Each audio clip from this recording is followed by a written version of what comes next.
और ये बुजुर्ग जी हैं, ये बोल रहे हैं कि 15 मिनट पहले ही भाग गए हैं। बाकी बंदे बुलाए, बंदे बुला रबड़ी मर्जी अपनी रबड़ी रानी खाता ही रहे पर्ची बंद की थी ने नहीं था तनखा कही ना छड़ ली मुफ्ती ना हाल है थे मैं क्या गल करनी करे क्या कोई ना आगे क्या गल करनी क्या करनी है आगे गल क्या करनी है डीएमसी ना आया डीएमसी वाला काम करिए दसो ना भाई दी सुई दी तो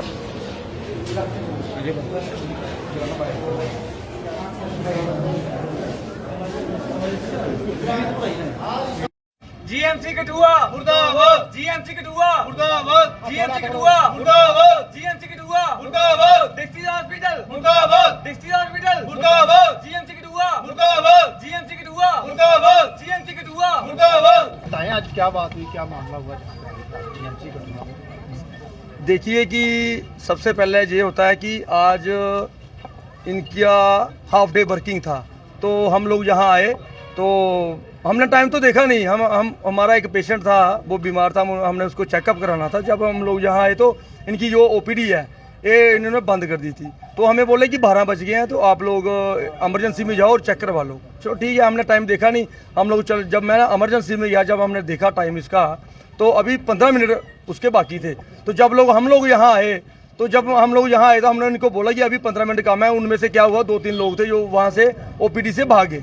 एक लड़का जो था वो वहाँ पर उसको हमने रोका। रोकने के बाद उसको हमने बोला कि आप लोग देखिए, आप खुद बोल रहे हो कि 12 बजे का टाइम है, तो अभी तो 12 बजने में 10 मिनट बाकी हैं। तो अगर 10 मिनट बाकी हैं तो कम से कम आपकी ये ड्यूटी बनती है, आपका ये फर्ज बनता है कि जो लोग यहाँ पे पेशेंट आए हैं, कोई बीमार है, किसी को बुखार है, कोई कठुआ से है, कोई बिलावर से है, कोई बसोली से है। 1-2 पेशेंट थे जो बसोली से भी थे, उन्होंने भी हमें बोला कि भैया हम लोग बसोली से हैं, हमारी ये ओपीडी की पर्ची नहीं काट रहे हैं। हम लोगों ने इनको बोला, बड़ी मुश्किल के साथ हमारी इनके साथ बात हुई, और उसके बाद ये क्या हुआ कि इनकी जो सुपरिटेंडेंट मैडम है वो वहाँ पे आई और उन्होंने उनको बोला कि पर्ची जो इनकी वो पेशेंट की जो पर्ची है वो इन्होंने काटना शुरू कर दी। हम आपके माध्यम से डीसी साहब को और सुपरिटेंडेंट मैडम जो जीएमसी का प्रिंसिपल है, हम इनको ये पूछना चाहते हैं कि जनाब हमें ये बताइए कि ये डिस्ट्रिक्ट हॉस्पिटल है या जीएमसी कठुआ है। अगर जीएमसी कठुआ है और जीएमसी कठुआ के नाम क्या है, हमें पहले ये बताइए। और दूसरी बात ये है कि जिन लोगों का, जो लोग इतनी दूर से आए हैं, जो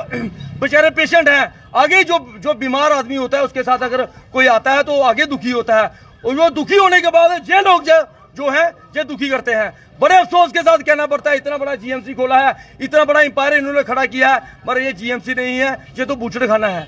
ये बूचड़ खाने से भी बदतर है। पिछले दिनों आपने देखा होगा कि 2 बच्चे जो थे, जो एक गरीब औरत थी बेचारी, माँ बाप कितने प्यार से बच्चे को जो परवरिश करते हैं, जो पालते हैं, उसकी जो मृत्यु होगी, पेट में मृत्यु होगी, और 2 दिन के बाद जो बजे इन्होंने उसको ऑपरेट किया और जो बच्चा निकला वो उसकी मृत्यु हो गई थी। इतने बदतर हालत है इस हॉस्पिटल के, इस जीएमसी के। हम आपको ये कहना चाहते हैं, हम पूरे समाज और कठुआ के लोगों को ये कहना चाहते हैं कि अपनी आवाज जो है वो बुलंद कीजिए, और इनके खिलाफ जो जितने भी जो जीएमसी के एम्प्लॉइज हैं, इनके खिलाफ एक मुहिम होनी चाहिए और धरना प्रदर्शन होना चाहिए। ये लोग इतनी सैलरी ले रहे हैं, और ये सैलरी कहाँ से ले रहे हैं? और जब सैलरी लेनी हो इन लोगों ने तो ये बीमार नहीं होते, अगर कोई पर्ची काटनी होती ये बोलते हैं हम बीमार हो गए हैं। तो इतनी बदतर हालत है, हम आपको कहना नहीं चाहते हैं कि ये देखो कितने गरीब लोग यहाँ आए हैं, इतने परेशान लोग हैं, कोई इनको पूछने वाला नहीं है, कोई इनको बताने वाला नहीं है। 2-2 ढाई लाख रुपए सैलरी ले रहे हैं, जितने भी फार्मासिस्ट हैं कितनी सैलरी ले रहे हैं। ये सैलरी इनको कहाँ से आ रही है? जो आम पब्लिक जो टैक्स पेड कर रही है, वह उन्हीं से जो सैलरी आ रही है। देवेंद्र जी, किस तरह देखा जाता है कि जब लोगों को यहाँ पर परेशानियों का सामना करना पड़ता है तो बजाय उनकी समाधान के पुलिस को आगे कर दिया जाता है, प्राइवेट जो यहाँ पर कर रहे हैं, प्रैक्टिस कर रहे हैं, उनको आगे कर दिया जाता है, जिसके कारण जो है लोगों को अपनी जानों से हाथ धोना पड़ता है। किस तरह से इस चीज को देखते हैं? देखिए, जितने भी जो डॉक्टर हैं इनको आम पब्लिक से कुछ लेना देना नहीं होता है। जो डॉक्टर्स हैं, लोग बोलते हैं ये भगवान का रूप है, मैं नहीं इनको भगवान का रूप समझता हूँ।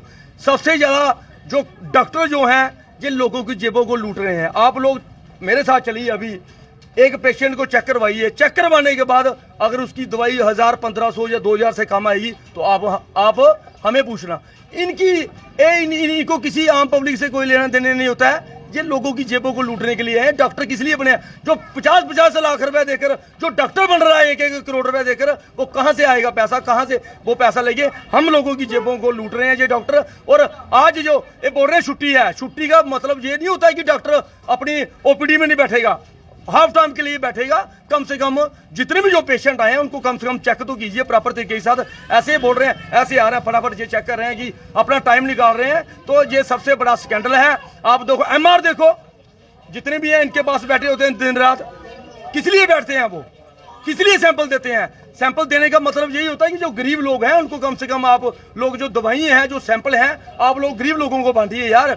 जो अपने चाहते होते हैं इन लोगों के, उनको ये सैंपल देते हैं। गरीब लोगों को ये 1500-1500 2-2000 रुपए की दवाई देते हैं। एक गरीब जो दिहाड़ीदार बंदा है, जो गरीब किसान है, कोई भी है, वो कहां से इतनी दवाइयां लेगा? पुलिस का क्या देखते हैं आगे कर दिया जाता है हर बार। देखिए ये तो इन लोगों ने एक लोगों को डराने धमकाने के लिए पुलिस जो है आगे की है। पुलिस से डरने वाला कोई नहीं है। हम लोग पुलिस से डरते नहीं है। क्यों डरना है पुलिस से भाई? हम लोग कोई गलत काम थोड़ी कर रहे हैं। हम जनता की आवाज उठा रहे हैं, लोगों की आवाज उठा रहे हैं। जो गरीब लोग जहां आए हैं, जो गरीब पेशेंट जहां आए हैं, हम उनकी आवाज उठाते हैं। पुलिस से डरने वाले हम लोग नहीं है, ना ही हम डरते रहेंगे। जय हिंद, जय भारत। क्या नाम आपका? मेरा नाम प्रिंस सिंह धोत्रा है। मैं 12 नंबर 6 का रहने वाला हूँ। बताइए आपको दस तरह क्यों बैठे हैं? देखिए, जब हम यहाँ पे जीएमसी हॉस्पिटल आए पेशेंट को दिखाने, तो हम ओपीडी ब्लॉक में पर्ची कटवाने गए। तो पर्ची कटवाने गए तो इन्होंने यहाँ पे पर्ची बिल्कुल बंद थी, जैसे कि आप सब देख सकते हैं। पर्ची बिल्कुल बंद थी। इन्होंने कहा कि एमरजेंसी में जाके पता करो। हम एमरजेंसी में गए, टाइम उस वक्त हुआ था 11:15। हम एमरजेंसी में गए तो वहाँ पे टाइम 11:15 हुआ था। तो वहाँ पे वो डॉक्टर थे, वो बोलते कि अभी पर्ची का टाइम जो है 12 बजे तक है। हम इधर आए तो इधर 3-4 एम्प्लॉय खड़े थे। हमने उनको कहा कि आपका टाइम 12 बजे तक है, आप इधर फ़ोन क्यों चला रहे हो? आप अपना कार्य करिए ना, जिसकी आपकी पे मिलती है आप वो काम करिए ना। हम आपको थोड़ी तंग करने आए हुए हैं या कुछ भी। तो ये सभी जितने भी नौकर थे, सारे स्टाफ के मेंबर थे, वो बाहर भाग गए। तो एक स्टाफ का मेंबर भाग रहा था, मैंने उसको पकड़ लिया। मैंने कहा भैया लोग बेचारे हरासमेंट हो रहे हैं, इनकी मदद कीजिए। तो दूसरे एम्प्लॉय जो थे वो पुलिस को बुला के ले आए। तो पुलिस आके तो हमसे कॉपरेट करने लगे। तो जैसे कि आप देख सकते हैं कि लोगों को ऐसे हरासमेंट किया जा रहा है, पुलिस के नाम पे धमकाया जा रहा है।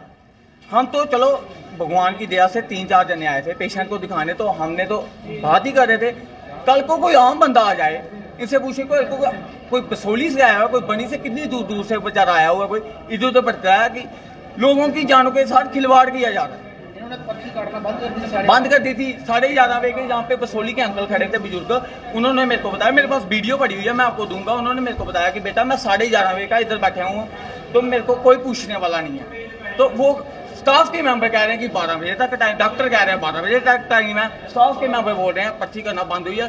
तो वो बुजुर्ग जो बसोली से बेचारा सुबह का निकला होगा, बस में आप देख सकते हैं बसोली का सफर, वहाँ का रोड वहाँ पे सुबह का निकला, वो कैसे पहुंचा होगा यहाँ तक? क्या आस लेके पहुंचा? लोगों की जानों के साथ इन्होंने सिर्फ खिलवाड़ करना सीखा हुआ है। आए दिन यहाँ पे मौतें होती हैं, आप देख सकते हो। कोई डिलीवरी केस आ रहा है, कोई एक्सीडेंट केस, रेफर। लोगों को बस एक ही लफ्ज सिखाया होगा, रेफर। अगर रेफर ही करना है तो इतने बड़ी बिल्डिंगें क्यों बनाई गई हैं? करोड़ों रुपए क्यों सरकार से लूटे गए हैं? मैं ये पूछना चाहता हूँ। अभी आप देखें, अगर लीडर का कोई सपोर्टर यहाँ पे बीमार हो जाए ना, तो डॉक्टरों की लाइन लग जाए। जी आज हमारे साथ, मैं सिर्फ मीडिया के माध्यम से एडमिनिस्ट्रेशन डीसी साहब को यही अपील करना चाहता हूँ कि डीसी साहब महीने में कम से कम एक बार आते लोगों से जायजा लिया करें, स्टाफ से पूछा करें। आते ये पुलिस को आगे कर देते हैं। भाई पुलिस का काम क्या है? पुलिस का काम पुलिस स्टेशनों में मानना कि हॉस्पिटलों में भी है, पुलिस का काम कॉपरेट करना है। कोई आम बंदा होगा जो पुलिस को आगे कर देंगे, पुलिस उसको, आप जानते हैं या जनता जानती है, हम नहीं जानते, जनता जानती है पुलिस कैसे होगा। तो कल को कोई बीमार हो, कल को कुछ हो जाए, कौन जिम्मेदार है?